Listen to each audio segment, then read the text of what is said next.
Je vous propose une lecture avant de prier pour commencer notre culte.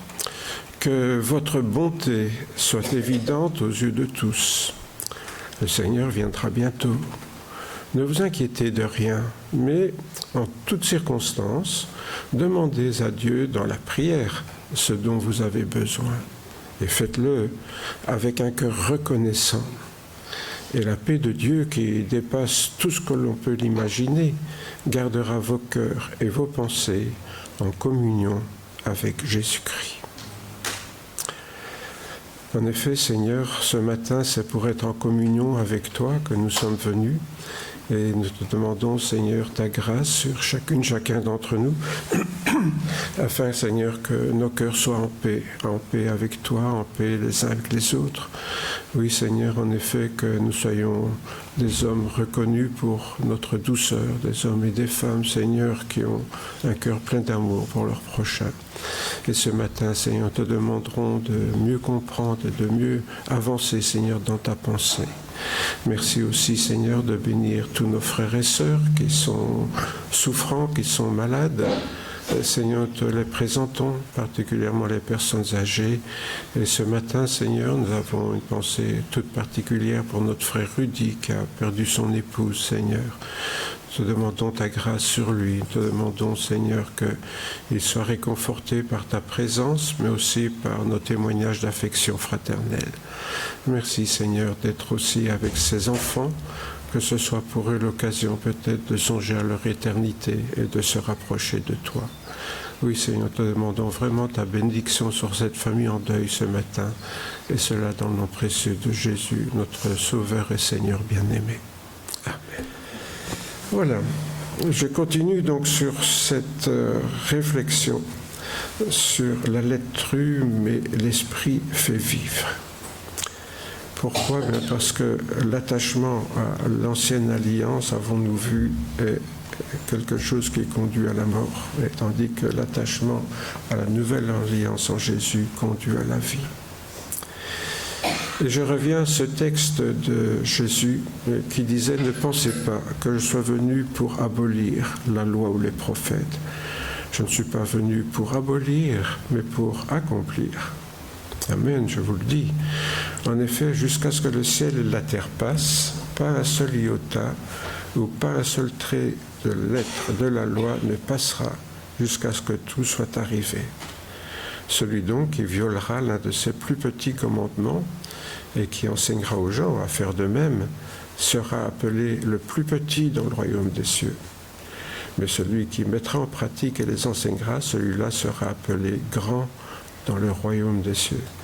Car je vous le dis, si votre justice ne surpasse pas celle des scribes et des pharisiens, vous n'entrerez jamais dans le royaume des cieux. Et en effet, Jésus va nous enseigner, et c'est ce que nous avons vu déjà pendant 3 dimanches précédents, Jésus nous enseigne comment mettre les commandements de l'ancienne alliance en pratique. Non pas comme les pharisiens qui les mettaient en pratique littéralement, en lisant tous ces textes au premier degré, mais au contraire en lisant ces textes de façon spirituelle, comme Jésus nous apprend à le faire de nombreuses reprises donc dans les évangiles. Donc quand Jésus dit qu'il n'est pas venu pour abolir la loi, mais pour l'accomplir, et il faut que ça soit clair, accomplir une loi, nous voyons bien que Jésus a souvent eu des problèmes avec les pharisiens parce qu'ils ne la respectaient pas littéralement à leur manière. Et en fait, c'est parce que le mot « accomplir » signifie d'abord achever, dans le sens de finaliser quelque chose. Alors bien sûr, les prophéties qui annonçaient que Jésus mourrait, il les a finalisées en les accomplissant effectivement. Mais en ce qui concerne les lois, donc Jésus les finalise en leur donnant leur vrai sens. En fait, nous savons que l'ancienne alliance était un pédagogue pour conduire à Christ. Donc c'était, je dirais, une première étape pour sensibiliser le monde déjà au monothéisme, parce que dans un monde polythéiste, le peuple d'Israël a été le premier peuple strictement monothéiste, ou en tout cas aurait dû l'être, parce que bien souvent il a trahi ses engagements avec Dieu. Pour Jésus, donc, il n'est pas question de supprimer l'Ancien Testament de nos Bibles, mais plutôt d'apprendre à le lire autrement. Et évidemment, pour nous chrétiens, c'est fondamental, cette nouvelle lecture, en tout cas des lois de l'Ancien Testament. Pour cela, Jésus nous montre donc comment chercher l'intention de Dieu qui se cache derrière la formulation des lois, la lettre, en vue d'en dégager le principe spirituel, l'esprit. Je vous avais fait remarquer que derrière toute loi, il y a une intention. Quand on fait une loi, généralement, c'est parce que les législateurs ont pris conscience d'un problème et ils veulent y mettre fin en établissant une loi. Et c'est comme ça que la plupart des lois, finalement, n'ont pas été faites à titre préservatif, mais plutôt pour résoudre des problèmes quand ils se présentent. Alors évidemment, souvent une loi paraît arbitraire. Pourquoi on doit faire ça ? Souvent, ça nous paraît même stupide. On dit, oui, mais pourquoi on va faire ça ? Ça n'a aucun sens. Tandis que quand on comprend pourquoi la loi existe, alors on a plus envie de la suivre, puisqu'on comprend dans quel esprit elle a été faite. Et finalement, ce qu'on respecte, c'est l'esprit que les législateurs avaient en l'établissant, plutôt que y obéir bêtement de peur d'avoir un procès, par exemple. Or, l'Ancien Testament, c'était ça. Il y a des lois, on y obéit, sinon on est puni. Voilà, c'est aussi simple que ça. Si on y obéit bien sagement, comme des enfants sages, alors on est récompensé. On a des tas de bénédictions, toujours matérielles dans l'Ancien Testament. Beaucoup d'enfants, des récoltes plantureuses, etc. La Torah, donc la loi, s'exprimait en 613 mitzvot, c'est-à-dire commandements. C'est assez drôle parce que les 10 commandements sur les tables de la loi, ce n'est pas 10 commandements, c'est 10 paroles de Dieu. Mais paroles, quand Dieu parle, on sait ce que ça veut dire. Et donc les Juifs en ont fait 613 mitzvot, 365 jours par an, oui c'est ça. Donc on ne peut pas, et le reste c'est ce qu'on peut. Donc il y a plus d'interdictions que de permissions. Et je dois dire que parfois beaucoup de chrétiens ont tendance à faire ça. Maintenant ils n'osent plus parce qu'ils me connaissent, vous n'osez plus me demander des questions comme ça. Mais avant on venait me demander, Roger, en tant que chrétien on peut faire ça? Et évidemment, ça tombait mal sur moi, parce que je disais toujours, moi, je sais pas, moi. Je sais pas. Jésus nous a libérés de la loi, donc qu'est-ce que vous pensez? Est-ce que c'est la pensée du Seigneur? C'est ça qui est important. C'est bien sûr, si je répondais, je ne sais pas, c'était justement pour faire réfléchir que ce qui est important, c'est de comprendre pourquoi on peut faire ou pas faire quelque chose. Et cela, nous l'avons fait donc au cours de ces derniers dimanches. Dans Romains 13,10, l'amour ne fait point de mal au prochain, l'amour est donc l'accomplissement de la loi. Voilà donc l'esprit de la loi. L'amour ne fait point de mal au prochain, l'amour est donc l'accomplissement de la loi. C'est clair, toutes les lois sont résumées dans ce seul commandement, une loi d'amour. Celui qui est entré dans la nouvelle alliance et lit la Torah comme les pharisiens, malheureusement, montre qu'il n'est pas encore rentré dans la nouvelle alliance. Il est toujours dans l'ancienne, où on obéissait, mais pas par amour, mais par souci de nous préserver de punition. Car tous ceux, et l'apôtre Paul continue en quelque sorte, car tous ceux qui s'attachent aux œuvres de la loi sont sous la malédiction. Il y va fort, Paul, il ne cache pas, il ne mâche pas ses mots. Donc ceux qui s'attachent aux œuvres de la loi sont sous la malédiction. Pourtant, quand on fait les œuvres, c'est pour être béni. Oui. Cela est évident puisqu'il est dit, le juste vivra par la foi. Donc ce n'est pas par les œuvres, c'est par la foi. Combien de chrétiens sont restés catholiques? C'est incroyable. Moi, j'ai vécu ça en tant que pasteur. Beaucoup de chrétiens qui pensent « Ah oui, j'ai pas fait vraiment ça, ça doit être pour ça que Dieu me punit. » Voilà. Alors on s'imagine chaque fois qu'il y a un malheur, Dieu me punit. Voilà. Aussi, j'ai une bonne chose, Dieu me récompense. Et moi qui sors du catholicisme, je me dis, tiens, c'est drôle, les chrétiens évangéliques sont restés très catholiques. Ils sont bénis ou ils sont sanctionnés en fonction de leur comportement. Alors qu'il est dit, le juste vivra par la foi. C'est quoi la foi? La confiance. Et la confiance, c'est la base de l'amour. Et il n'y a pas d'amour sans confiance. Et ça se vit particulièrement dans les couples, évidemment. Hein. Dès le moment où on n'a pas confiance dans l'autre, l'amour, il bat l'aile. Hein. Tandis que si on a une confiance totale, alors on peut vraiment parler d'amour. Évidemment, c'est pareil, puisque les couples chrétiens doivent représenter, on l'a vu dimanche passé, l'union de Jésus et de l'Église. C'est notre parfaite confiance en Jésus qui va nous conduire à cet amour qui est l'accomplissement de la loi. Or, Christ nous a racheté de la malédiction de la loi, étant devenu malédiction pour nous. Jésus est devenu malédiction à notre place, donc nous c'est fait si nous sommes vraiment au bénéfice de sa mort, bien sûr, et de sa résurrection. Et cela afin que la bénédiction d'Abraham ait pour les païens son accomplissement en Jésus-Christ. Remarquez que pour les païens, tout remonte à Abraham pour nous. Vous avez déjà songé pourquoi on parle de la nouvelle alliance ? Elle est pour qui la nouvelle alliance? Elle n'est pas pour nous, hein, puisqu'on n'a jamais connu l'ancienne, nous. Nous sommes des païens. Hein, c'est-à-dire, ce qu'on appelait des païens, c'est des non-juifs. Hein. Donc, nous, il n'y a qu'une alliance pour nous, c'est celle avec Jésus, mais c'était une nouvelle pour les Juifs qui avaient eu l'ancienne. Mais nous qui n'avons pas eu l'ancienne, eh bien évidemment, nous sommes seulement sous la nouvelle alliance. Et la nouvelle alliance, c'est celle d'Abraham.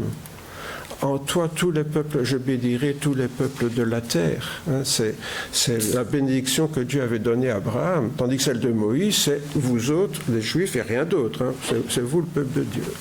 Et d'ailleurs, Jésus est venu d'abord pour eux, et les apôtres, bien sûr, l'ont étendu, cette bénédiction, aux païens, quand Jésus a dit « Allez, faites de toutes les nations des disciples ». Jésus est mort donc sur la croix pour nous libérer de la malédiction de la mort associée à l'ancienne alliance. Donc, ça serait vraiment stupide d'y retourner. Et cela afin de nous faire bénéficier d'une seule et nouvelle loi, donc celle de l'amour agapé. Je précise toujours l'amour agapé parce que l'amour agapé, c'est pas aimer l'autre pour ce qu'il nous rapporte, mais c'est aimer l'autre pour ce qu'on peut lui donner. C'est tout à fait différent de la passion amoureuse où l'autre est là pour notre bonheur. Hein. Sans toi, je ne peux pas être heureux. Ça veut dire, c'est mon bonheur que je cherche. Toi, tu es là à mon service pour me rendre heureux. Combien de fois j'ai dit ça à des filles, méfiez-vous d'un garçon qui vous dit ça. Oh là là là là, vous êtes malbert. Nous pouvons donc nous protéger de la malédiction en acceptant les enseignements du Seigneur Jésus et notamment en lisant la Torah comme lui. Parce que malgré tout, alors, c'est là que l'Ancien Testament devient intéressant pour nous, c'est quand nous allons le lire à la manière de Jésus. Sinon, ça ne sert à rien d'aller y fourrer le nez. Hein. Bon, bien sûr, il y a beaucoup d'images spirituelles qu'on y trouve, mais voilà. En lisant la Torah, donc, comme Jésus l'avait fait, afin de connaître la liberté de cette seule loi d'amour. Persister à lire la Torah, donc littéralement, comme le faisaient les pharisiens, mais plutôt de façon spirituelle, comme Jésus. Tandis que continuer comme les pharisiens, donc c'est refuser de se mettre au bénéfice de la grâce que Jésus nous offre en étant mort pour nous. C'est ça qui est terrible. Hein. Car la nouvelle vocation du peuple de Dieu, c'est de manifester la justification par la grâce que Jésus lui a acquise en mourant sur la croix, afin de le libérer de la Torah, au lieu de s'y soumettre avec la loi d'amour agapé. C'est pour ça que parfois c'est délicat de donner une Bible complète, je dis ça entre nous, à des non-convertis. Parce qu'ils ne vont pas comprendre. Pour eux, on leur dit, c'est la parole de Dieu. Oui, c'est la parole de Dieu, enfin pour les Juifs. Hein, c'est pas pour nous, c'était pour les Juifs. Nous, on n'a même pas connu ça. On n'a jamais connu l'ancienne alliance. Hein, on est venu directement dans la nouvelle. Mais alors, mettre l'ancienne alliance directement sous le nez d'un converti, c'est parfois maladroit. Du moins si on veut leur donner l'amour de la lecture de la Bible, hein, parce que quand on voit tout ce qu'il y a dans l'Ancienne Alliance, généralement ils ne vont pas plus loin que les premiers chapitres de la Genèse. Hein. Aux premières généalogies, ils arrêtent. Hein, ouais. Donc heureusement quelque part, parce qu'après c'est pire. Donc voilà. Oui, parce que si vous lisez le livre des Juges, bon, un diacre qui découpe sa maîtresse en morceaux et qui envoie des morceaux dans tout Israël, avouez que quand on n'est pas chrétien, ça paraît un peu indigeste. Hein. Enfin, on se comprend, on n'est pas des anthropophages, c'est pas ça que je veux dire. Hein. Donc une loi d'amour dont Jésus va nous donner un nouvel exemple aujourd'hui. Hein, nous continuons à lire dans Matthieu au chapitre 5. Vous avez entendu qu'il a été dit aux anciens, « Tu ne commettras pas de meurtre. Celui qui commet un meurtre sera passible du jugement. Mais moi je vous dis, quiconque se met en colère contre son frère sera passible du jugement. Celui qui traitera son frère de raca sera passible du Sanhédrin. » Donc c'est le tribunal religieux. Celui qui le traitera de fou sera passible de la géhenne de feu. Si donc tu vas présenter ton offrande sur l'autel et que là tu te souviennes que ton frère a quelque chose contre toi, laisse là ton offrande devant l'autel. Va d'abord te réconcilier avec ton frère, puis viens représenter ton offrande. Arrange-toi vite avec ton adversaire pendant que tu es encore en chemin avec lui, de peur que l'adversaire ne te livre au juge, le juge aux gardes, et que tu ne sois mis en prison. Amen, je te le dis, tu ne sortiras pas de là avant d'avoir payé jusqu'au dernier 4 ans. Donc jusqu'au dernier centime, si vous voulez. Voilà donc Jésus qui reprend ce qui avait été dit aux anciens, hein, donc ce qui avait été dit avant que le Seigneur ne vienne, et surtout avant qu'il puisse enseigner toutes ces nouveautés au peuple d'Israël. Alors, en fait, Jésus envisage, en quelque sorte, dans ses paroles, il y a 3 problèmes qui s'enchaînent. Hein. Se mettre en colère, injurier son frère, et puis, si possible, bien sûr, se réconcilier avec celui qui nous en veut, hein, qui est en guerre contre nous. Généralement, c'est ce qui arrive quand on injurie quelqu'un. Ça ouvre généralement des hostilités entre les 2 parties. Hein. Donc Jésus associe à la colère et aux injures des condamnations qui sont semblables à celles d'un meurtre pour la Torah. Alors c'est une façon de montrer qu'à ses yeux, ces péchés sont aussi graves qu'un meurtre. Alors se mettre en colère et injurier quelqu'un, donc c'est aussi grave qu'un meurtre. Jésus, tu exagères. Hein. Tu exagères, Jésus. Ça, c'est peut-être pour les pasteurs, oui, d'accord. Pour les pasteurs, ça, c'est bon. Hein. Mais éventuellement pour leurs femmes aussi. Leurs enfants, ils devraient, mais... Bon, voilà. Hein. Mais pas tout le monde quand même, hein. C'est pas possible ça. Quand on est un chrétien ordinaire, c'est pas possible de jamais se mettre en colère et d'injurier quelqu'un, puis que c'est aussi grave que si on l'avait tué. Vous voyez, c'est quelque chose qu'on a du mal à admettre, cette idée que la colère est aussi grave pour Jésus que de tuer quelqu'un. Est-ce à dire donc que notre manière de ressentir les choses, que notre intuition, peut-être nos impressions sont plus justes ou plus vraies que le jugement de Jésus?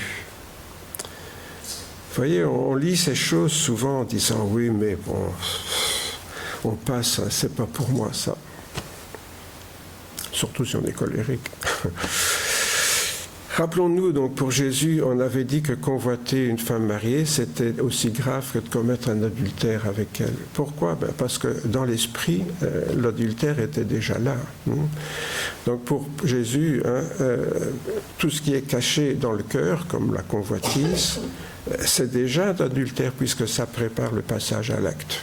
Vous savez, un peu dans un tribunal, lorsqu'il y a un attentat, il y a ceux qui ont commis l'attentat, puis ceux qui ont fomenté l'attentat.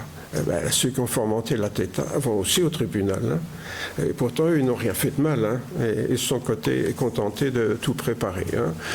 Tout bien programmé. Voilà. Mais on va dire, oui, c'est eux qui avaient l'esprit derrière pour commettre la chose et qui l'ont communiqué à ceux. Donc, c'est ça, pour Jésus... préparer quelque chose, c'est déjà l'avoir commis, quoi. Alors attention, convoiter, donc, c'est se mettre en route dans un plan pour arriver à ses fins. Je dis ça pourquoi? Parce que là, notre responsabilité est directement engagée, comme aujourd'hui encore, devant les tribunaux. Tandis que être sexuellement attiré par une femme, ce n'est qu'une tentation.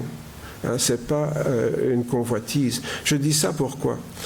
Parce que j'ai souvent entendu des chrétiens, mais souvent les jeunes gens à qui je donnais cours à l'école, de me demander, ils avaient l'impression que si une fille les attirait, ils avaient commis un adultère. Je dis non, c'est parce que vous êtes normalement constitué, jusque-là, il ne faut pas vous inquiéter. C'est normal qu'un garçon soit attiré par une jolie fille. Bon, le tout, c'est de se dire, comment je vais faire pour coucher avec elle? Je vais essayer de l'amener là, l'inviter à aller au cinéma, puis dans le retour en voiture, crac, je verrai que son compte. Bon, voilà. Ça, c'est déjà que la convoitise, ça, vous voyez? Mais simplement être attiré, non. Donc, je dis ça pourquoi? Parce que souvent, comme je le disais la semaine passée, on peut croire qu'on a commis un péché quand on n'en a pas commis, et puis on peut en commettre un en se disant, bof, c'est pas si grave que ça, voilà, j'ai encore rien fait. Car nous n'avons pas un souverain sacrificateur, nous dit l'auteur de l'Épître aux Hébreux, qui ne puisse pas compatir à nos faiblesses. Au contraire, il a été tenté comme nous en toutes choses sans commettre de péché. Est-ce que Jésus a été attiré par des femmes? Bien sûr, bien sûr. Jésus, il était normalement constitué. On va dire, Jésus attiré par des femmes? Oui, vous voyez, et il ne faut pas être des puritains ridicules quand même. Bon, mais seulement voilà, d'autant plus que du fait qu'il était gentil avec les femmes et qu'il les respectait à l'époque, ce n'était pas tellement à la mode, forcément les femmes l'aimaient bien. Donc c'est difficile pour un homme, quand les femmes vous aiment bien, de ne pas répondre à cette affection. Voilà. Mais donc on peut très bien penser que Jésus, pour ça et pour toute autre chose, nous a-t-il dit, a été attiré, mais sans commettre de péché. Ça veut dire que Jésus n'a jamais convoité ces femmes qui étaient autour de lui. Simplement, il était gentil avec elles et reconnaissant pour leur affection peut-être, mais rien de plus. Se mettre en colère contre son frère. Donc, dans la même logique que nous avons vue donc, pour l'adultère, Jésus donc, nous dit ce matin que celui qui se met en colère contre son frère est passible du jugement. Waouh! Notons qu'un jugement n'est pas toujours une condamnation. Il est destiné à évaluer déjà la pertinence d'une accusation et puis éventuellement la gravité éventuelle de la faute. C'est pas parce qu'on est convoqué au tribunal que forcément on sera condamné. Si votre voisine ou votre voisin vous accuse de quelque chose, il n'y a rien à faire. Quand il y a la plainte, les juges donnent suite. Alors, soit ils donnent suite, soit ils ne donnent pas suite, elle est non pertinente. Mais même s'ils ont été portés plainte parce que votre chien aboie, voilà, vous n'y couperez pas, vous devrez aller vous expliquer. On peut donc être relaxé si la colère est justifiée et n'a pas eu de conséquences répréhensibles. Pourquoi? Parce qu'en fait, la Bible ne condamne pas la colère en absolu. Mais la colère peut être injustifiée. Bon, alors là, évidemment, c'est répréhensible. Mais aussi si ça donne lieu à des conduites répréhensibles. Pourquoi? Quand on met en colère, on se perd facilement le contrôle de soi-même. Bon. Alors c'est un garçon plus ou moins colérique qui en parle ce matin, donc je sais ce que c'est. Quand on se met en colère, on perd le contrôle. Et c'est là que l'épouse dit, enfin Roger, calme-toi, etc.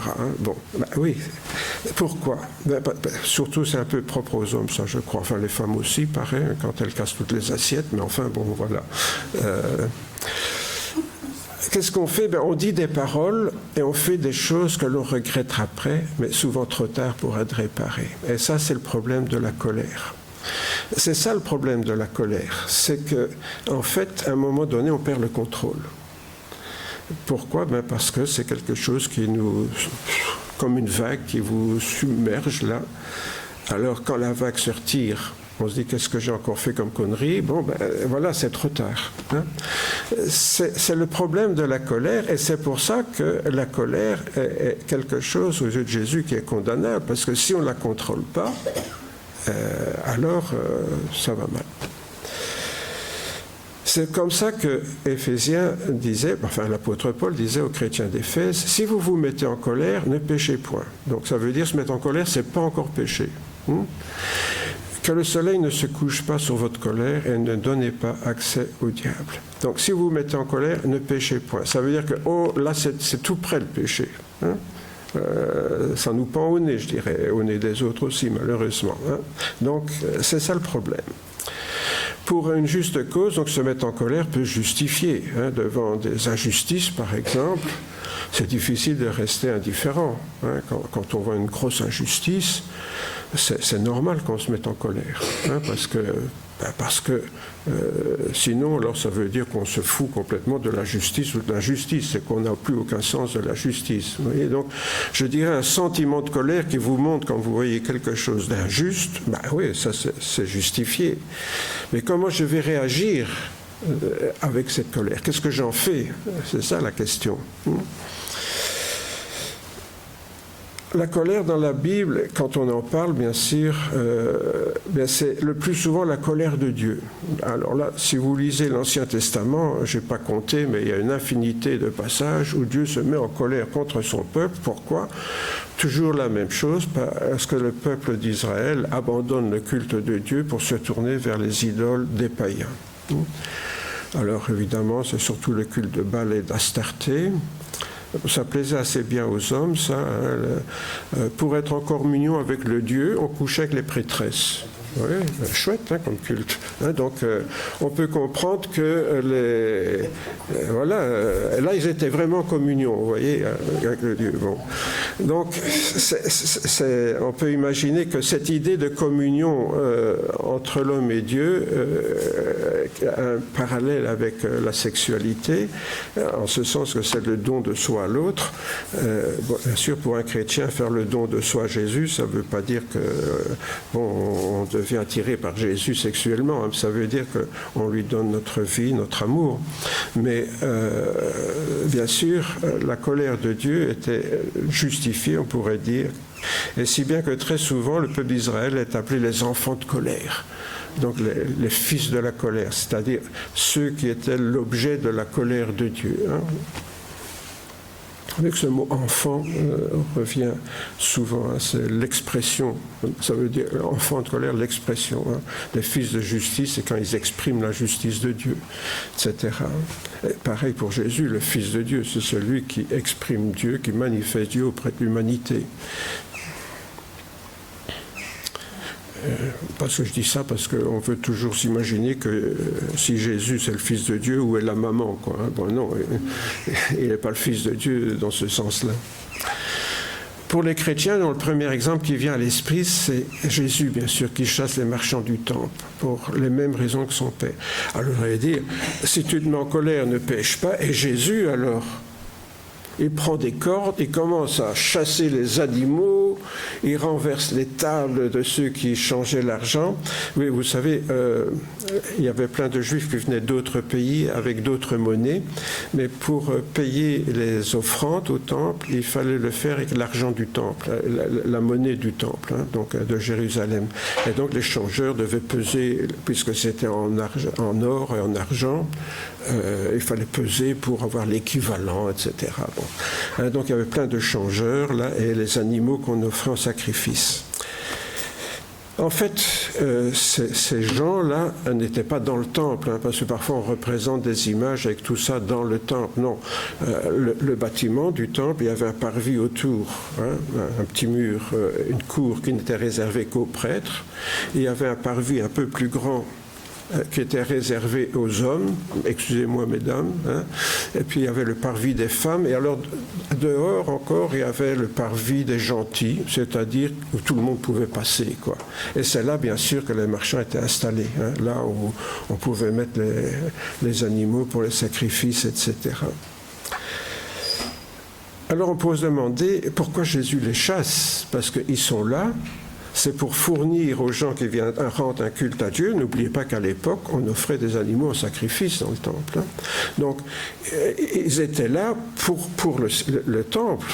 Imaginez que les marchands n'auraient pas été là, comment ils faisaient les gens qui voulaient offrir, je ne sais pas, des pigeons ou un agneau ou même un bœuf à l'occasion au temple, en sacrifice, ça n'aurait pas été possible. Bon, pour les gros animaux, on les égorgeait, on offrait le sang en sacrifice et disons souvent la viande était mangée par la famille qui venait offrir le sacrifice. Et les prêtres aussi, les prêtres y participaient bien sûr. Donc ces marchands étaient installés dans cette vaste enceinte accessible aux non-juifs, appelée le parvis des gentils. C'était même, on a reconstitué, ça je fais une parenthèse, depuis avec l'archéologie actuelle, c'est qu'il y avait un escalier à l'entrée et à la sortie qui était un grand raccourci. Donc il y avait plein de gens qui passaient par là pour ne pas faire tout le tour par la ville, et traversaient ce parvis comme raccourci. Donc c'était vraiment un lieu de passage, un vrai marché, c'est le cas de le dire. Ils fournissaient donc tout ce dont les Juifs avaient besoin pour rendre leur culte à Dieu en faisant des sacrifices prescrits par la Torah, justement. Autrement dit, voilà des marchands qui facilitent le culte des Juifs qui venaient du monde entier, et Jésus se fâche sur eux. Pourquoi ? Et pourquoi est-ce qu'il les traite de voleurs, d'une caverne de voleurs, au lieu de se préparer à la prière ? On peut imaginer que les gens qui venaient pour faire un sacrifice à Dieu venaient le faire dans un esprit de prière. Oui. Or, les marchands, évidemment, n'avaient rien à faire de tout ça. Ça, c'est comme tous les lieux de pèlerinage, ils sont envahis par des marchands qui sont avides d'opportunités et pas forcément de piété. Si vous allez à Lourdes, il est sûr que tous les marchands qui vous vendent des tas de trucs, là, ils se foutent pas mal de la Vierge Marie. Pour eux, ce qui compte, c'est de vendre leur camelote. Voyez ? Mais c'est exactement la même chose dans le temple. Et c'est ça qui met Jésus en colère. Vous voyez, il faut comprendre l'esprit. C'est ça qui met Jésus en colère. Voilà des gens qui n'ont rien à faire de la religion, mais qui sont là pour faire du fric. C'est ça que c'est des voleurs. Ils profitent de la religion pour faire du fric. La religion, pour eux, est une source de profit.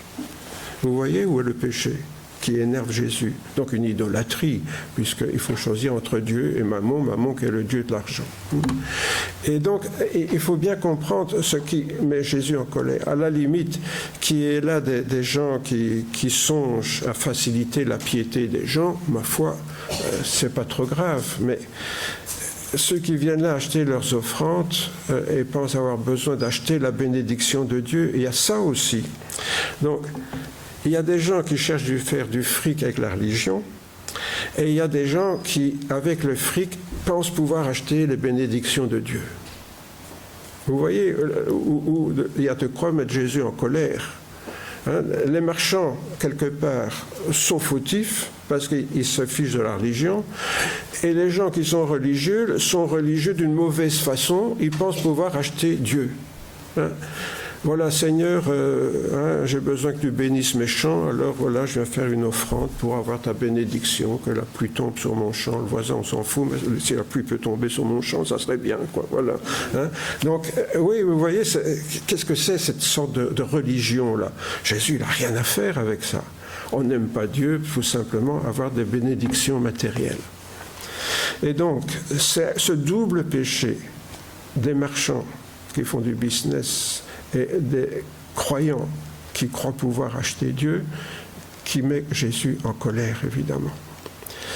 Marchands et clients, en fait, collaboraient à une fausse piété dans un esprit semblable, justement, à tout ce qui était l'idolâtrie des peuples païens. En quoi, si on se limite à ça, en quoi est-ce que les gens qui adoraient Dieu au temple se différenciaient des autres sacrifices? Vous savez, dans toutes les religions, à l'époque, on offrait des sacrifices. Quelle est la différence? Vous voyez, c'est dans la même religion. On offre à Dieu un sacrifice pour avoir une bénédiction. En parenthèse, on pense que c'est ce qui explique l'image, vous savez, dans la Genèse de Abel et Caïn. Abel qui offre son sacrifice qui est accepté de Dieu et celui de Caïn qui est refusé de Dieu. C'est très symbolique, ça veut dire quoi? Qu'Abel l'offrait de bon cœur, donc Dieu l'accepte. Caïn l'offrait pour avoir une bénédiction. Donc c'était déjà la mauvaise religion qui s'est perpétuée ici au temple qui existait. Donc un détournement de l'esprit de la Torah que les Juifs lisaient à la lettre et qui concerne les sacrifices. Ah, ça, ils suivaient la lettre la loi à la lettre. Hein. Dans telle circonstance, il faut offrir ceci, dans telle autre circonstance, il faut offrir cela. Ils suivaient tout à la lettre. Hein. Et Jésus, ça l'énerve, ça. Sérieusement même. Il va mettre tout le monde à la porte. Pourquoi, dit-il? Parce que la maison de mon Père se rappelle une maison de prière et non pas une caverne de voleurs. Vous voyez, une fois encore, la lettre tue, mais l'esprit fait vivre. Injurier son frère, alors ça c'est l'étape suivante par rapport à se mettre en colère souvent. Bon, tout le monde n'est pas un champion de la boxe, mais enfin, avec la langue, on est fort parfois. Hein. Et parfois, il y a des blessures avec la langue qui sont pires que des coups. Hein. C'est ça, on ne sait pas les rattraper. Donc, le premier effet de la colère, c'est souvent donc un péché. Dans ce cas-ci, c'est de vouloir blesser l'autre par des paroles. Oui, parce que c'est quoi une injure? C'est faire quelque chose qui fait mal. Hein, si c'est pour lui faire des caresses, à ce moment-là, on n'a pas du tout envie. Donc, ce qu'on fait faire, c'est bon, je ne suis pas assez fort pour te blesser, mais avec ma langue, je vais te casser complètement, faire mal. C'est ça le but d'une injure. Aussi, les paroles de colère sont plus souvent des injures que l'on éructe, faute d'arguments valables à faire valoir avec sérénité. Et ça, vous savez, c'est un gros problème dans les écoles. Parce que dès le moment où il y a une tension, c'est les injures qui volent. Vous allez me dire maintenant, avec Trump et ses collègues, c'est la même chose. Hein. C'est aussi les injures qui volent. Là, hein. Directement, la colère, l'injure. Vous voyez, la diplomatie, on ne connaît pas. Vous allez me dire, la diplomatie, c'est de l'hypocrisie, je suis d'accord. Mais enfin, parfois, ça permet en politique d'éviter le pire. Quoi, hein. Bon. Enfin, toujours est-il, donc, généralement, la colère, c'est l'injure pour blesser l'autre. Pourquoi? Pourquoi on fait ça? Parce qu'on n'a pas d'argument souvent. Hein? En tout cas, pas d'argument qui soit recevable par l'autre et qu'on pourrait expliquer calmement. Donc, vous savez comment les enseignants dans les écoles, quand il y en a deux qui s'empoignent ou qui se font enlèvement, bon, allez, pourquoi tu es en colère? Et on essaye qu'on redescende à un dialogue, hein, plutôt qu'à des injures. Jésus donne ici l'exemple donc, de l'hébreu raka. Apparemment, ça ne nous dit pas... Raka, littéralement, ça vient d'une racine hébraïque qui veut dire vide, donc on suppose que c'est tête vide, quoi. Ce qui correspondrait pour nous à débile ou imbécile, quoi. Quelqu'un qui est un arriéré mental, quoi. Hein, voilà. C'était ça l'idée, donc, de Raka, c'est traiter quelqu'un de débile, arriéré mental, pauvre type, bon pour l'asile, enfin, vous voyez ce genre de truc. Hein. Et Jésus dit donc que tout ça est justiciable du Sanhédrin, donc le tribunal religieux, qui jugeait donc les crimes. Vous voyez, bon. Ça et l'injure, c'était pas forcément ça relevait pas du Sanhédrin, c'est seulement pour eux ce qu'on commet. Hein. Tant qu'on n'a pas commis pour le tribunal religieux, on n'avait rien fait de mal. Donc, hein, je vous rappelle ça pour les Juifs, c'était comme ça.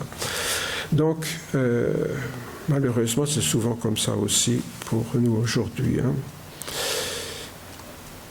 Je dis ça, pourquoi? Parce que j'ai prévenu un jour la police pour une petite fille qui risquait d'être l'objet d'abus sexuels de la part d'un monsieur.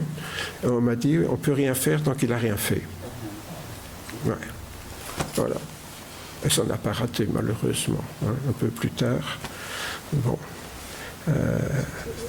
Alors, maintenant, je pense qu'on est un peu plus regardant. Hein, mais je vous parle d'il y a une vingtaine d'années. Hein. Mais vous voyez, c'est ça. Bien souvent, dans les justices humaines, tant qu'on n'a rien fait, on n'a rien fait. Non, il faut des faits, des actes, et qu'ils soient constatés et prouvés, parce que sinon, hein, ça ne compte pas. On voit ça avec les attentats. Hein. Donc, nous savons tous comment les enfants réagissent aux injures dans la cour de récréation. Vous connaissez l'injure des gosses, c'est celui qui dit qu'il est. Ben, moi, j'aime bien les enfants parce que souvent, ils ont du bon sens. Hein. C'est celui qui dit qu'il est. C'est pas tout à fait faux, en l'occurrence. Hein. Parce que, en fait, si quand je me mets en colère, je fais des choses bêtes, que je regrette après, puisque c'est bête puisque je le regrette après. c'est qu'au moins à ce moment-là, je me suis comporté comme un idiot, comme un imbécile, ce que je suis en train de dire à l'autre, mais voilà. D'une certaine façon, donc, cette sagesse enfantine explique l'exemple idéal que Jésus lui-même nous a laissé. C'est quoi l'exemple de Jésus? C'est Pierre qui en parle, il était aux premières loges, l'apôtre Pierre. Si vous supportez la souffrance lorsque vous faites ce qui est bien, c'est une grâce devant Dieu.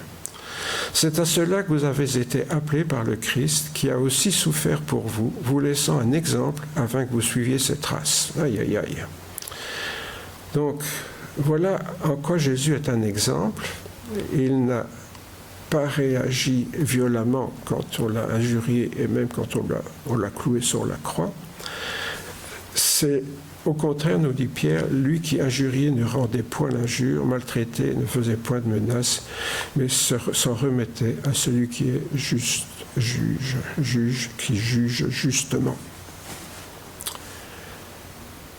Voilà l'exemple qui nous est donné dans la Bible. Faire comme Jésus. Waouh! Il faut vraiment mourir à notre vieille nature pour ça. Réagir comme Jésus réagissait devant l'injure, devant la maltraitance même. Et le pire, c'est que Pierre nous dit, c'est à cela à quoi vous êtes appelés. Il est prudent, Pierre. Il dit, vous êtes appelés. Il ne dit pas ce qu'on est. Pierre a l'air de nous dire, bon, il y a quand même du travail pour y arriver. Il est d'accord qu'il y aura peut-être du travail pour y arriver. Du travail sur soi-même, évidemment. Jésus montre ici la dimension spirituelle donc de la résistance aux insultes. C'est ça qui est spirituel. C'est d'avoir la grâce de Dieu qui nous aide à réagir sagement. Ce que Jésus va confirmer en disant que celui qui dit insensé à son frère est passible de la géhenne. Alors la géhenne, il faut savoir, c'était le dépotoir de Jérusalem. Et le dépotoir, on sait ce que c'est là où on vient jeter tous les déchets de la ville. Généralement, c'est dans un creux, pour remplir le creux. Voilà, il y en avait, moi j'ai habité à Belgrade, près de Namur, et un peu plus loin, il y avait un dépotoir comme ça, où j'allais chasser les rats à la carabine avec mes copains, mais ça, il ne faut pas le répéter. Donc, mais un dépotoir, je sais deux choses, ça fume tout le temps et ça sent très mauvais. D'expérience, je peux vous dire que celui de Jérusalem, ça devait être pareil. Pourquoi? Parce que là, le feu brûlait tout le temps, et je suppose que l'odeur allait avec. Il faut imaginer donc la fumée âcre et la puanteur dégagée par la géhenne, ce qu'on appelait la géhenne. Oui, pour nous, c'est devenu l'image de l'enfer, mais à l'origine, la géhenne, c'est un dépotoir, Cet endroit, c'est dans la vallée du Cédron, où les ordures de Jérusalem brûlaient jour et nuit. Je dis, c'est presque une image, sacrifice au diable, là, qui brûlait, là. Enfin, c'était pas le but, mais bon, ça me vient à l'esprit comme ça. Bien, Jésus dit, si bien que quelqu'un qui profère une insulte, donc dire insensé, à son frère, mériterait d'être jeté aux ordures. C'est aussi très dur ce que dit Jésus là. Alors pourquoi il est aussi dur? Encore une fois, j'aime bien les enfants, donc ce matin je cite les enfants. C'est du vécu, j'ai entendu ça à l'école. Les gosses, c'est souvent à la cour de récréation qu'on entend ce genre de truc, qui dit à un autre qui est en train de l'insulter, ferme ta bouche, elles sont mauvais. J'aime bien cette image parce que ça donne une idée pourquoi nous sommes dignes du dépotoir quand nous injurions quelqu'un.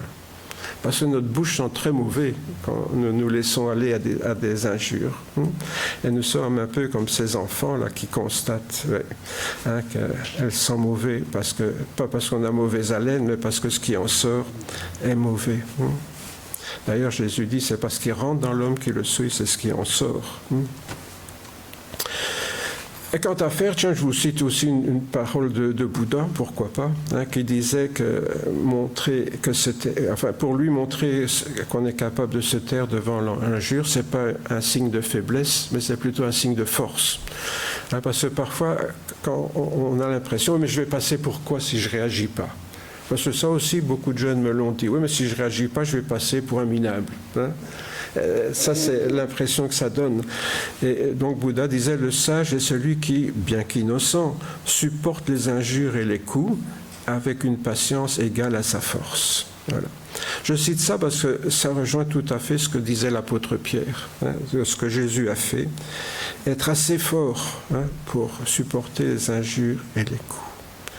Et vous savez aussi que lorsque l'on torture quelqu'un, ce qui fout les bourreaux en rage, c'est quand la personne que l'on torture pour qu'elle parle refuse de parler.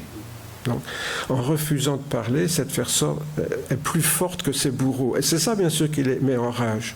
Parce que cette personne, bien qu'affaiblie, blessée, tout ce qu'on veut, prête à mourir, continue à se taire, elle est plus forte malgré tout que ceux qui la torturent. Vous voyez, cette force qu'avait Jésus, notamment lorsqu'on l'a cloué sur la croix. De plus, nos réactions devant l'injure ne doivent pas être du mépris non plus, parce que parfois aussi, la bave des crapauds n'atteint pas l'éclat des étoiles. Oui. Vous savez, ça c'est du mépris. C'est tellement bas que je daigne même pas de répondre. Oui, là on ne réagit pas non plus, mais c'est pas par amour, mais c'est par mépris. Donc ça, c'est pas non plus une attitude chrétienne, bien sûr. Jésus ne méprisait personne. Au contraire, il avait de l'empathie pour ceux qui le torturaient. Jésus dit, pardonne-leur car ils ne savent pas ce qu'ils font. Donc Jésus prie pour ceux qui sont en train de le clouer en croix, vous vous rappelez les circonstances, et il dit ces paroles qui sont mémorables, pardonne-leur, ils ne savent pas ce qu'ils font. Ce qu'Étienne reprendra d'ailleurs avec les bourreaux qui sont en train de le lapider, donc de le tuer à coups de pierre. Vous savez qu'Étienne est le premier martyr chrétien qui a été tué, lapidé pour sa foi en Jésus. Donc, pardonne-leur, ils ne savent pas ce qu'ils font. En fait, qu'est-ce qui se passe? Jésus comprend pourquoi il se comporte comme ça, et comme il comprend pourquoi, alors il ne condamne pas. Vous voyez?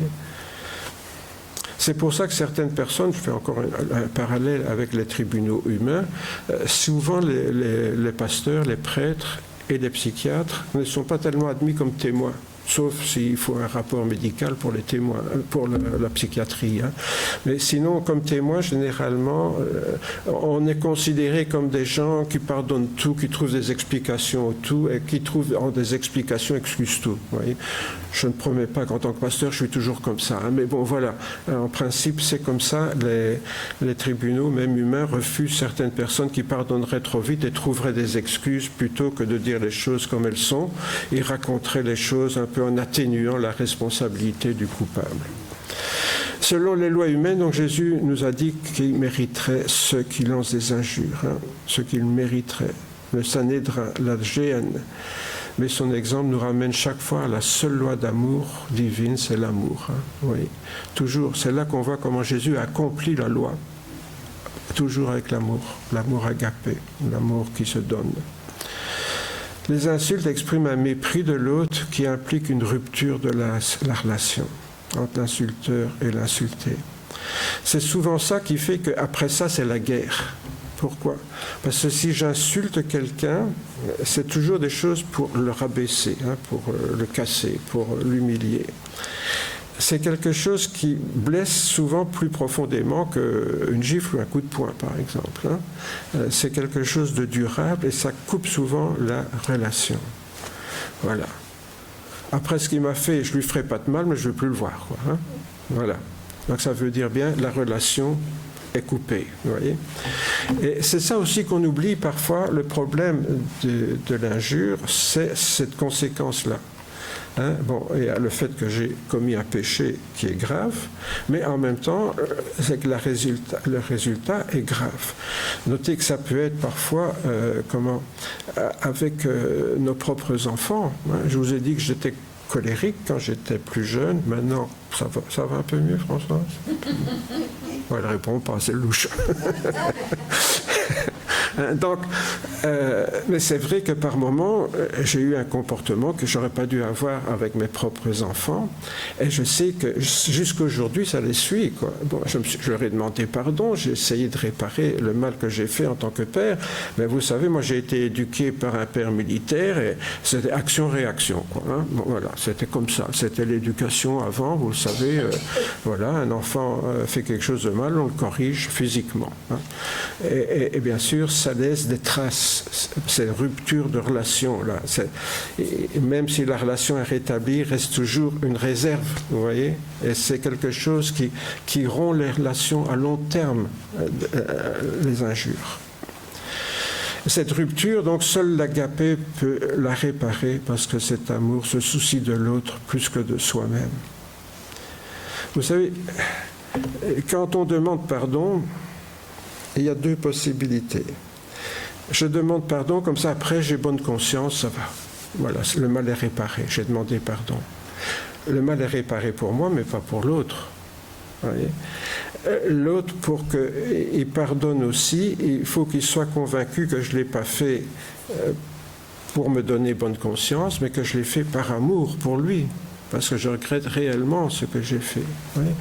C'est la différence, je l'ai déjà dit souvent, mais je le rappelle parce que ces deux mots apparaissent dans le Nouveau Testament, mais parfois maladroitement traduits en français. Hein. Il est dit que Judas fut pris de remords et il alla se pendre. Mais certaines Bibles traduisent s'est repenti. Il ne s'est pas repenti du tout. Hein, et il fut pris de remords. Les remords, c'est quoi? C'est quand on a peur des conséquences de nos actes pour nous-mêmes. Vous voyez, ça, c'est les remords. Qu'est-ce que j'ai fait?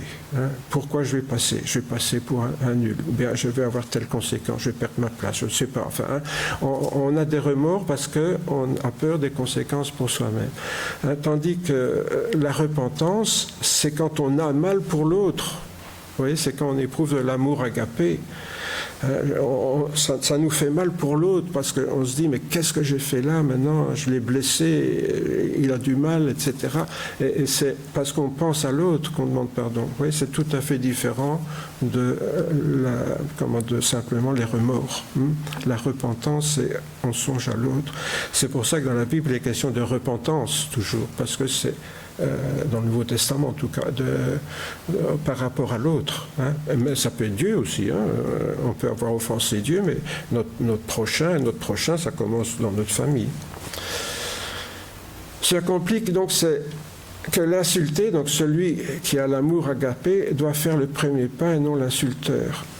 Vous savez, nous avons lu tout à l'heure, si tu es en train de faire ton offrande à l'autel, ça, c'est ce que Jésus nous dit. Je suis en train de faire mon offrande, et puis je me rappelle que quelqu'un a quelque chose contre moi. Ah. Alors, moi, je crois que c'était réglé, mais non, lui, il a toujours quelque chose contre moi. Eh bien, Jésus nous dit, va te réconcilier avec ton frère. Ah oui, mais c'est lui, hein, c'est pas moi. Va te réconcilier avec ton frère. Hein, et puis après, reviens offrir ton offrande. Ce n'est pas toujours possible, mais vous pouvez remarquer que c'est aux croyants à faire la démarche quand il y a un problème entre deux personnes.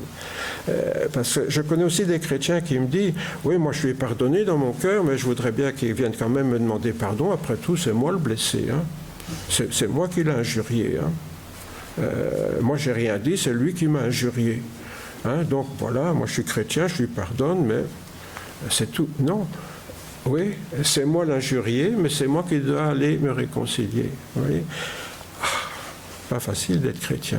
Qu'est-ce que j'ai fait en devenant chrétien? J'aurais mieux fait de rester comme avant. Hein. Il y a des gens parfois qui ont l'honnêteté de me dire ça quand même. Ils se rendent compte que être chrétien, c'est mettre la barre quand même très haut. Bon. Alors c'est vrai que c'est un objectif. Je ne dis pas qu'on y arrive du premier coup, hein, mais c'est un objectif qu'on doit garder à l'esprit. Un idéal, c'est toujours quelque chose, on progresse vers un idéal. On sait bien qu'on ne sera jamais comme Jésus. Hein. Ça, je sais bien que je ne serai jamais comme Jésus, vous, je ne sais pas, mais moi, je sais bien que je n'y serai jamais. Bon.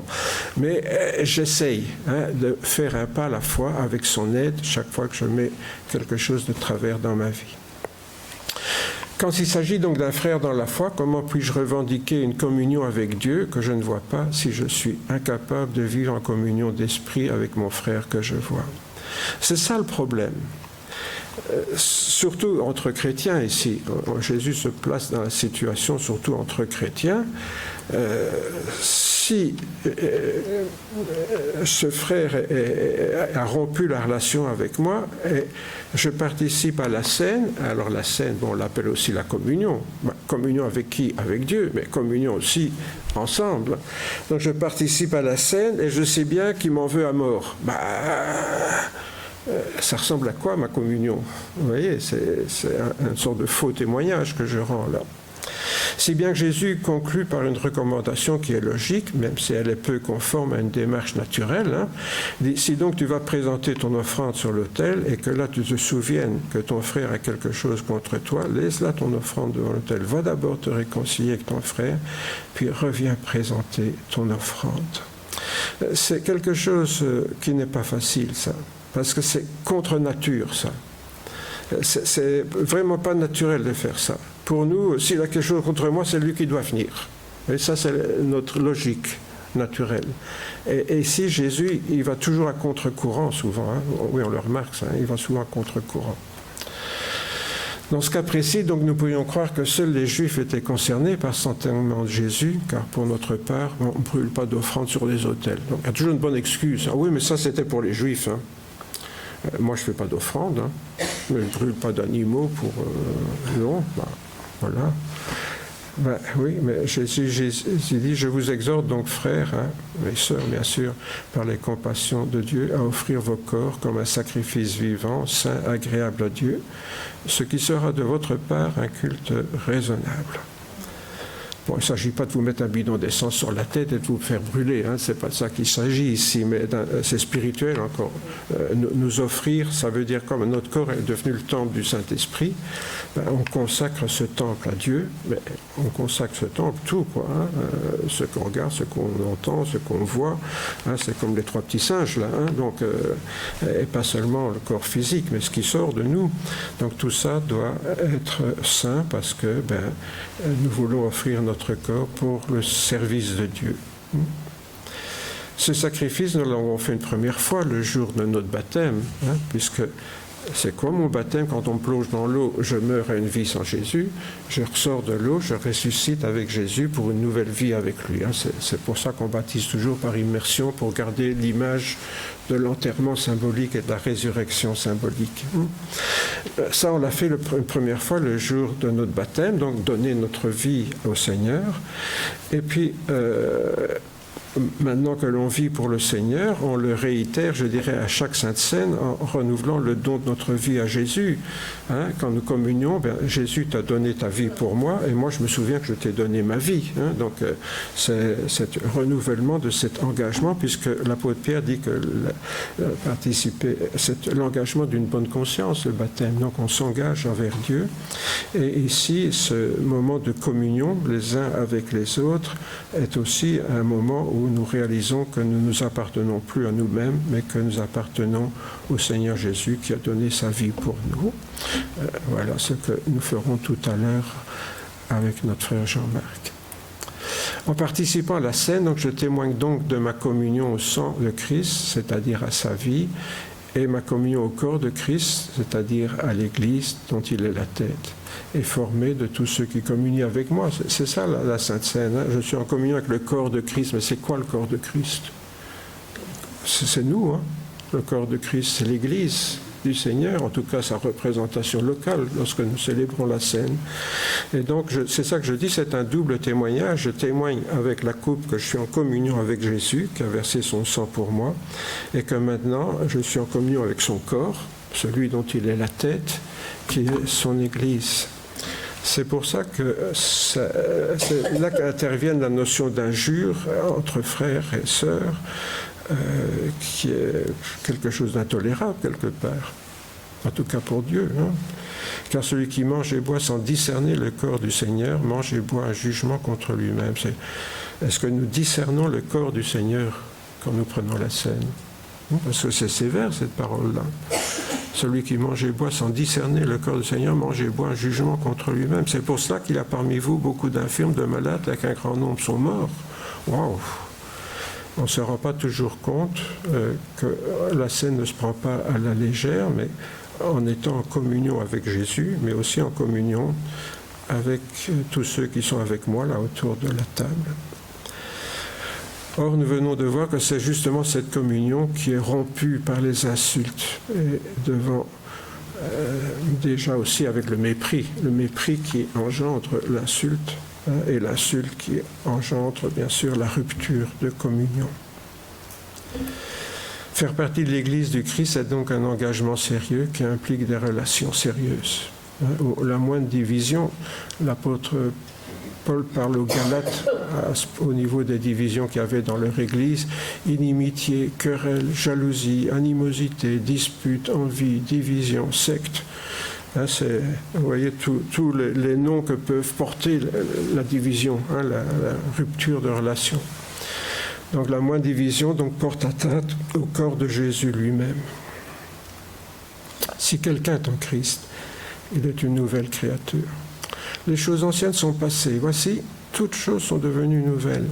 Et cela vient de Dieu qui nous a réconciliés avec lui par le Christ et qui nous a donné le ministère de la réconciliation. Qui nous a réconciliés avec lui en Christ. Nous sommes tous des gens qui sommes réconciliés avec le Christ et nous avons aussi ce ministère qui n'est pas l'injure mais plutôt la réconciliation. Or, comment exercer ce merveilleux ministère si je ne suis pas en paix avec tous mes frères et sœurs et eux tous avec moi? Donc, quand on réfléchit donc à ce thème de la colère, ce qui nous conduit à la colère, les effets de la colère, on se rend compte que finalement, c'est quelque chose d'essentiel au sein de l'Église du Seigneur. Cela n'est possible que si je suis vraiment une nouvelle créature. Ça veut dire quoi? Que Jésus m'a transformé. Et comme je l'ai dit il y a un instant, cette nouvelle créature, elle a commencé un jour quand je lui ai donné ma vie au Seigneur, mais c'est un travail qui va se poursuivre toute notre existence. Petite question. Quand je regarde autour de moi l'Église, qu'est-ce que je vois? Je ne vous demande pas de répondre tout haut, parce que ça serait un peu un piège. Mais quand vous regardez autour de vous, qu'est-ce que vous voyez? Des gens qui viennent à la même église que moi le dimanche, 10 sur 10 jusque-là. Des frères et sœurs de la même famille que moi.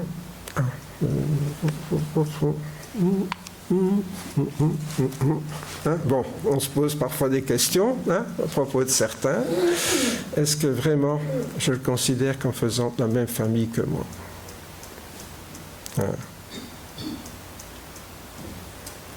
Mon papa, qui n'était pas très doué en psychologie, disait parfois à ma sœur qui mangeait un peu salement, je me demande si c'était vraiment ma fille. C'était pas très malin. Quand on dit ça à un enfant, c'est le genre de truc qui peut blesser toute sa vie. Je vous dis, bon, voilà. Mon papa faisait pas toujours dans la dentelle. Mais est-ce que nous faisons un peu plus dans la dentelle en ce qui concerne nos relations, quand nous nous regardons? Si vous pouvez encore répondre oui à ça, vous avez toujours 10 sur 10. Les autres membres du corps dont je fais partie,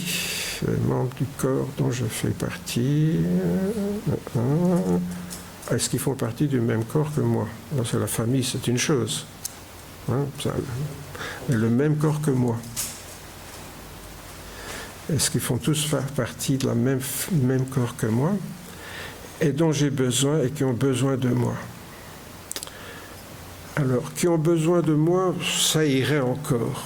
Mais que j'ai besoin d'eux, moi je suis bien chrétien tout seul, je n'ai pas besoin des autres.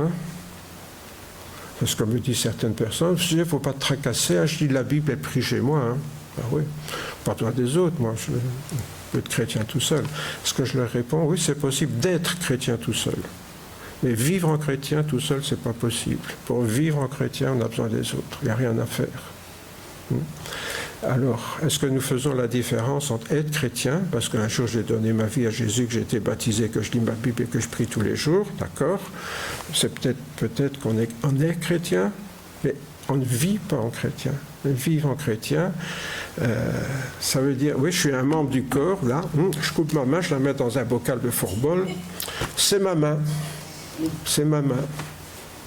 Ah, c'est ma main, hein? Ouais. J'ai déjà raconté l'histoire de mon copain qui s'était coupé le doigt en faisant de la juge. Là. Il l'avait fait monter en porte-clés. Vous savez, les trucs en plastique là, où on met des insectes et tout ça. Là. Alors qu'on disait, tiens, t'as perdu un doigt, il sortait son porte-clés. Non, il est là. Bon. Alors, est-ce que vous êtes un chrétien comme ça, un chrétien porte-clés, là? Excusez-moi pour l'image, mais c'est pour vous faire réfléchir. Est-ce que nous sommes des chrétiens porte-clés qui sont chrétiens tout seuls dans leur coin, ou est-ce que j'ai besoin des autres, ils ont besoin de moi? Si vous pouvez toujours répondre ça, oui, vous avez toujours 10 sur 10. Je vais demander à Françoise de venir nous lire quelque chose, tiens. Quelque chose qui est bien connu, hein. Mais je voulais le remettre dans le contexte de ce que j'ai partagé avec vous aujourd'hui.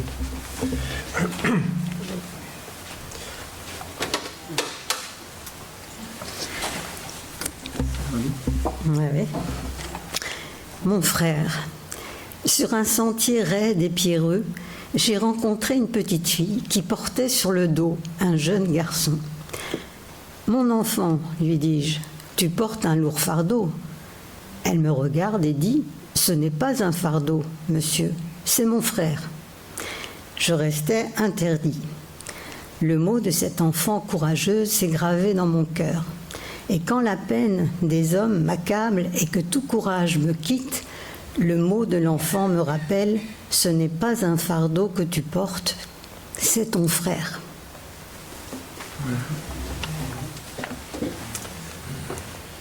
C'est un texte qui est connu, mais je voulais le rappeler. Pourquoi? Surtout pour la dernière phrase de cette poésie. C'est une poésie que tout le monde connaît, je crois. Ce n'est pas un fardeau que tu portes, c'est ton frère. Est-ce que nous pouvons nous dire ça quand quelqu'un nous déplaît dans l'église ou même ailleurs? Est-ce que nous sommes capables de dire oui, d'accord, il est un peu lourd celui-là, ou elle est un peu lourde celui-là, mais lourde dans le sens spirituel, je veux dire, ou psychologique. Hein. Mais c'est mon frère, c'est ma sœur. Parfois on dit on ne choisit pas sa famille. Hein. C'est valable aussi pour l'Église, c'est valable pour notre famille selon la chair, mais c'est valable aussi pour l'Église. Et pour vous donner un mauvais exemple, je l'ai déjà témoigné de ça, ma grande honte, quand je suis venu comme pasteur à Ath, pendant 3 ans, j'ai refusé d'être nommé pasteur, parce que je disais, il n'y a pas de chrétiens, ici, il n'y a que des gens qui viennent à l'église le dimanche. Or, un pasteur, il a besoin de brebis, sinon ce n'est pas un pasteur. Et au bout de 3 ans, un jour, le Seigneur a parlé à mon cœur. Oui, ça arrive quand même parfois.